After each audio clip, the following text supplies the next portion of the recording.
अस्सलाम वालेकुम स्टूडेंट्स, कैसे हैं आप लोग। उम्मीद है आप सब खैरियत से होंगे। आई am Saeeda Kamna Nadeem, I am your biology teacher for class 9th। Today we are going to start our new chapter which is chapter number 4, cells and tissues. Students, आज हम स्टार्ट करने जा रहे हैं अपना नया चैप्टर जो कि है चैप्टर नंबर 4 और इस चैप्टर का नेम है सेल्स एंड टिश्यूज़। स्टूडेंट्स, अपने चैप्टर को स्टार्ट करने से पहले सबसे पहले हम ये देखेंगे कि सेल्स क्या होते हैं और टिश्यूज़ क्या होते हैं। तो हम स्टार्ट करते हैं कि सेल क्या होता है। स्टूडेंट्स, आप लोगों ने साइंस में ये बात पढ़ी हुई है कि सेल्स किसी भी लिविंग ऑर्गेनिज्म का सबसे छोटा यूनिट होता है। सबसे छोटा यूनिट सेल है, मगर हम ये देखते हैं कि सबसे छोटे यूनिट का बहुत ज़्यादा बड़ा फंक्शन होता है। यानी पूरे के पूरे लिविंग ऑर्गेनिज्म को कंट्रोल करना, उसकी लाइफ एक्टिविटीज़ को मेंटेन करना, बहुत सारे केमिकल रिएक्शंस जो हैं वो हमारे सेल में ही होते हैं जिससे कि हमारी लाइफ मेंटेन होती है। जैसे कि हम लोगों ने ये बात पढ़ी है कि हमारे जितने भी केमिकल रिएक्शंस होते हैं वो हमारे सेल के बगैर पॉसिबल नहीं होते। बहुत सारे ऐसे केमिकल रिएक्शंस हैं जो कि सेल के अंदर होते हैं और बहुत सारे ऐसे केमिकल रिएक्शंस हैं जो कि सेल की मदद से होते हैं। अगर हम एग्जांपल लें कि हमारे स्टमक की कैविटी में प्रोटीन की डाइजेशन हो रही है तो उसमें भी glandular cells gastric juice secrete करेंगे तो ही उस गैस्ट्रिक जूस में मौजूद एंजाइम प्रोटीन को डाइजेस्ट कर सकेगा। इसका मतलब ये हुआ कि सेल्स के बगैर कोई भी केमिकल रिएक्शन पॉसिबल नहीं है। अगर मैं रेस्पिरेशन की एग्जांपल लूँ तो हम ये देखते हैं कि रेस्पिरेशन का प्रोसेस सेल के अंदर ही होता है और अगर ये सेल ना हो तो क्या कोई भी लिविंग ऑर्गेनिज्म वजूद में आ सकता है? तो बिल्कुल नहीं। हम देखते हैं कि अगर मैं एक बटरफ्लाई की विंग की बात करूं तो वो भी शीट ऑफ सेल्स से ही बना हुआ है। अगर मैं अपनी आई की या फिर किसी भी एनिमल की आई की बात करूं तो हमारी आइज़ भी बहुत सारे सेल्स से मिलकर ही बनी हुई हैं। इसी तरह अगर हम ये कहें कि मीट यानी कि गोश्त वो भी सेल से मिलकर ही बनता है और जब हम गोश्त खाते हैं तो ये मज़ीद सेल्स की प्रोडक्शन और डेवलपमेंट में मदद देता है। तो स्टूडेंट्स, इसका मतलब ये हुआ कि सेल्स के बगैर हमारा वजूद में आना नामुमकिन है।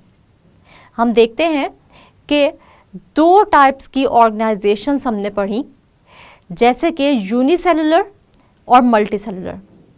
वैसे तो हमने कॉलोनियल ऑर्गेनाइजेशन भी पढ़ी, लेकिन यहाँ पर जो मैं डिस्कस करूँगी वो है यूनिसेलुलर ऑर्गेनाइजेशन और मल्टीसेलुलर ऑर्गेनाइजेशन। स्टूडेंट्स, ये बात आप लोगों को मैं रिकॉल कराना चाहती हूँ कि बहुत सारे ऐसे ऑर्गेनिजम्स होते हैं जो कि सिर्फ़ और सिर्फ एक सेल से मिलकर बने होते हैं और हम उनको कहते हैं यूनिसेलुलर ऑर्गेनिज्म। इन ऑर्गेनिजम्स की लाइफ डिपेंड करती है इसी एक सेल पर। इस ऑर्गेनिज्म की सारी लाइफ एक्टिविटीज़ जो हैं वो एक सेल के इर्द गिर्द ही घूमती हैं और ये सेल अगर ना हो तो क्या ये यूनिसेलुलर ऑर्गेनिज्म वजूद में आ सकता है? तो नहीं। ये यूनिसेलुलर ऑर्गेनिज्म भी वजूद में तभी आएगा जब ये सेल दुनिया में एग्जिस्ट करता होगा। हम यूनिसेलुलर ऑर्गेनिज्म की एग्जाम्पल पहले भी पढ़ चुके हैं। तो जैसे हमने पढ़ा कि एमीबा, पैरामीशियम, यूग्लिना, ये सब के सब यूनिसेलुलर ऑर्गेनिजम्स हैं। इसी तरह हम ये देखते हैं कि कुछ ऑर्गेनिजम्स ऐसे होते हैं जो कि मल्टी सेलुलर ऑर्गेनिजम्स होते हैं। मतलब वो ऑर्गेनिजम्स जो कि बहुत सारे सेल से मिलकर बने होते हैं, यानी million, billions, trillions of cell से मिलकर ये ऑर्गेनिजम्स बने हुए हैं। जैसे कि हम बहुत सारे प्लांट्स की बात करें, एनिमल्स की बात करें, ह्यूमन बींग्स की बात करें तो बहुत सारे प्लांट्स, एनिमल्स, ह्यूमन बींग्स और बहुत सारे ऑर्गेनिजम्स बहुत सारे सेल्स यानी billions, trillions, millions of cells से मिलकर बने हुए हैं और हमारी सारी की सारी लाइफ एक्टिविटीज़ इन सेल्स के इर्द गिर्द ही घूमती हैं।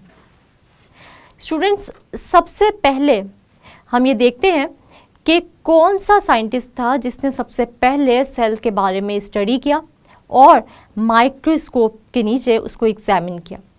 हम देखते हैं कि रॉबर्ट हुक ने 1665 में सेल को स्टडी किया। आप लोगों ने रॉबर्ट हुक के बारे में शायद पहले भी यकीनन पढ़ा ही होगा कि रॉबर्ट हुक ने सबसे पहले एक ट्री की बार्क ली जिससे कि कॉर्क बनी हुई थी।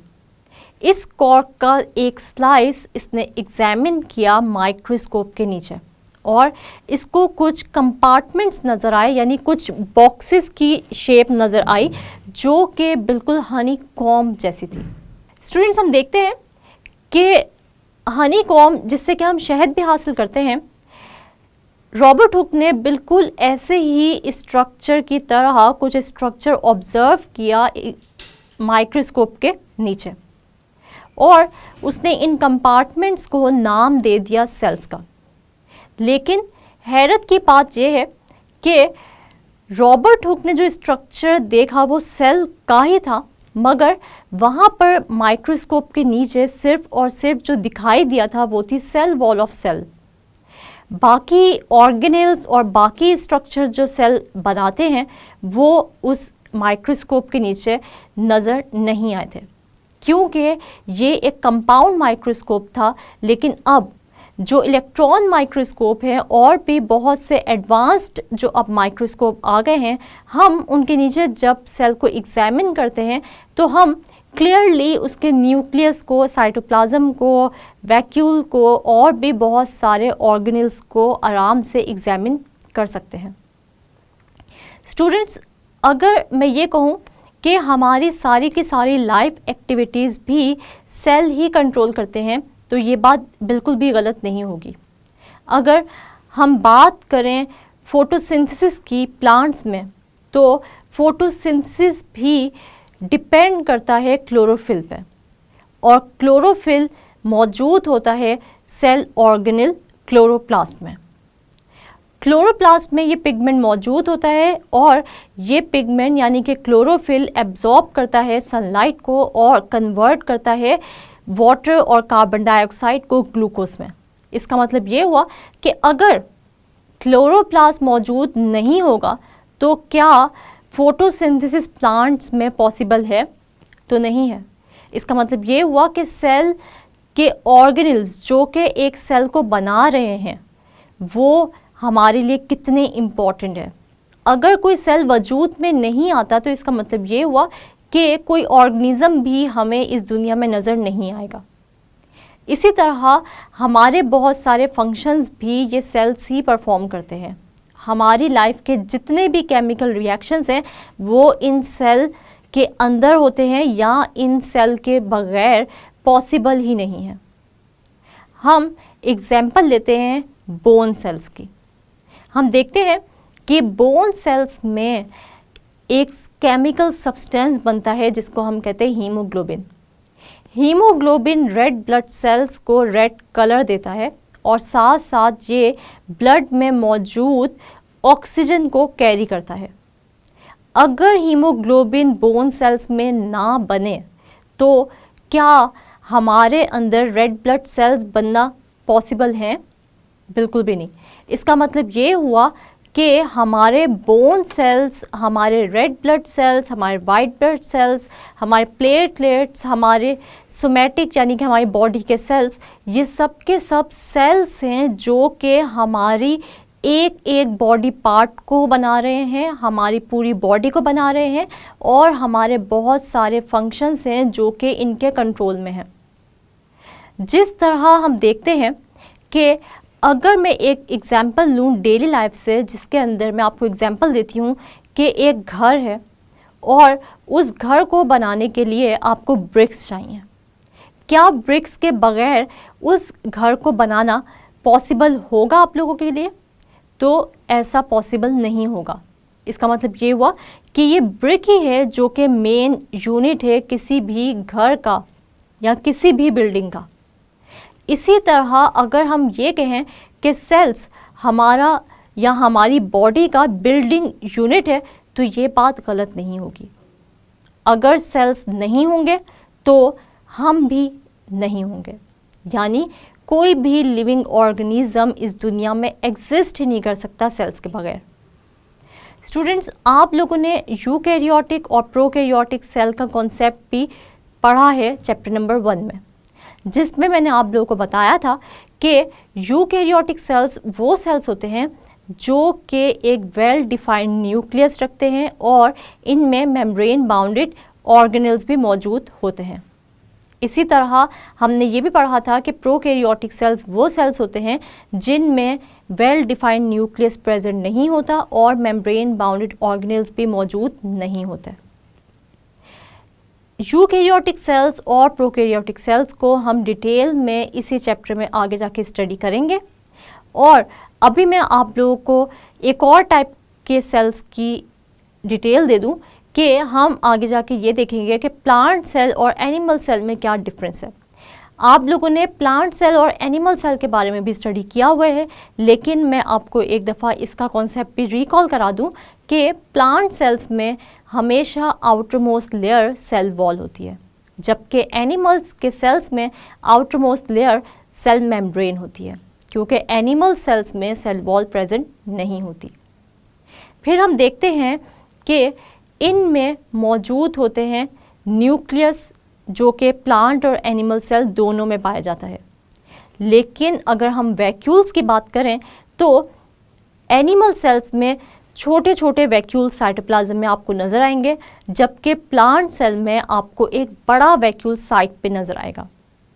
हम देखते हैं कि न्यूक्लियस भी आपको सेंटर में नज़र आएगा एनिमल सेल के, जबकि प्लांट सेल में आपको न्यूक्लियस साइट पे नज़र आएगा। और उसकी रीज़न ये है कि क्योंकि प्लांट सेल में मौजूद है एक बहुत ही बड़ा सा वैक्यूल जो कि न्यूक्लियस को एक साइट पे कर देता है।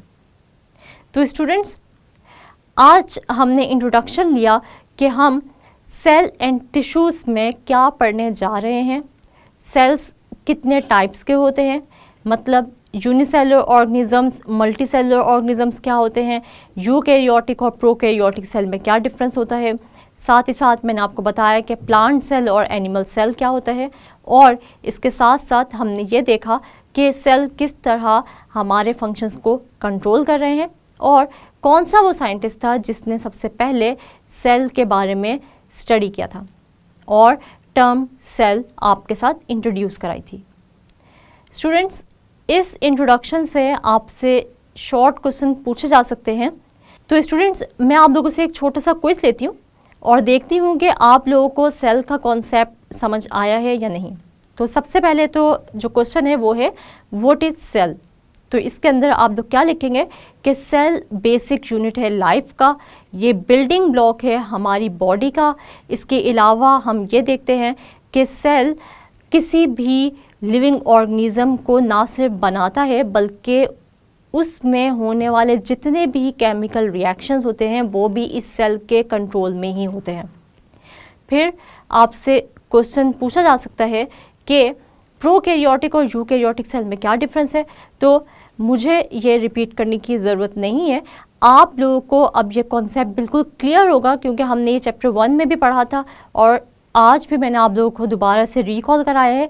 तो इस क्वेश्चन को आप लोगों ने खुद अटेम्प्ट करना है और आप लोगों ने दरमियान में लाइन लगानी है। एक साइड पे आप लिखेंगे यूकैरियोटिक सेल, एक साइड पे लिखेंगे प्रोकैरियोटिक सेल, और यूकैरियोटिक सेल की डेफिनेशन लिखेंगे, प्रोकैरियोटिक सेल की डेफिनेशन लिखेंगे, और साथ साथ आप लोग एग्जाम्पल देंगे कि कौन सा सेल आप लोग को यूकैरियोटिक लगता है और कौन सा सेल है जो कि प्रोकैरियोटिक लगता है। इनकी आपने डायग्राम्स बनानी है। कौन से ऑर्गेनिजम्स हैं जो कि यूकैरियोटिक सेल से बने हुए हैं और कौन से ऐसे ऑर्गेनिजम्स हैं जो कि प्रोकैरियोटिक सेल पर मुश्तमिल है, ये आप लोग ने इसकी डिटेल लिखनी है। इसके बाद जो क्वेश्चन है वो है कि who introduce the term cell. तो हमें पता है कि रॉबर्ट हुक ने 1665 में सबसे पहले जो है वो टर्म सेल यूज़ किया और इसने एग्जामिन किया सेल को माइक्रोस्कोप के नीचे। स्टूडेंट्स, आप लोगों ने ये सारे के सारे क्वेश्चंस अच्छे से प्रिपेयर कर लेने हैं एग्ज़ाम के पॉइंट ऑफ व्यू से। अगर आप लोगों को इनमें से कोई क्वेश्चन ऐसा है जो नहीं आता तो आप लोगों ने उसको अपनी बुक में हाईलाइट करना है और एक दफ़ा अच्छे से इसको रिकॉल कर लेना है, और उसके बाद आपने इन क्वेश्चंस की रिटन प्रैक्टिस भी करनी है ताकि आप लोगों को एग्ज़ाम की प्रिपरेशन में मुश्किल ना हो। स्टूडेंट्स, आज हमने अपने लेक्चर में पढ़ा कि सेल्स क्या होते हैं। हमने देखा कि सेल्स ऐसे बेसिक यूनिट हैं जो कि किसी भी लिविंग ऑर्गेनिजम्स को बनाते हैं। मतलब चाहे एक प्लांट हो, एनिमल हो, माइक्रो ऑर्गेनिज्म हो या कोई भी लिविंग बॉडी हो, वो सब के सब सेल से ही बने हुए हैं। कुछ ऑर्गेनिजम्स ऐसे होते हैं जो कि सिंगल सेल से बनते हैं, और हमने देखा कि कुछ ऐसे ऑर्गेनिजम्स हैं जो कि बहुत सारे सेल से मिलकर बनते हैं। फिर हमने ये भी पढ़ा कि हम सेल्स एंड टिश्यूज़ में किन किन टॉपिक्स को कवर करने जा रहे हैं। उम्मीद है आप लोगों को आज के लेक्चर की अच्छे से समझ आ गई होगी। अगले लेक्चर में हम लोग बाकायदा चैप्टर नंबर 4 स्टार्ट करेंगे और देखेंगे कि माइक्रोस्कोपी क्या होती है और कौन कौन सी टाइप्स के माइक्रोस्कोप्स एग्जिस्ट करते हैं और इनकी फंक्शन या इनकी वर्किंग क्या होती है। तब तक के लिए अपना बहुत सारा ख्याल रखिएगा और मुझे दुआओं में याद रखिएगा। अल्लाह हाफिज़।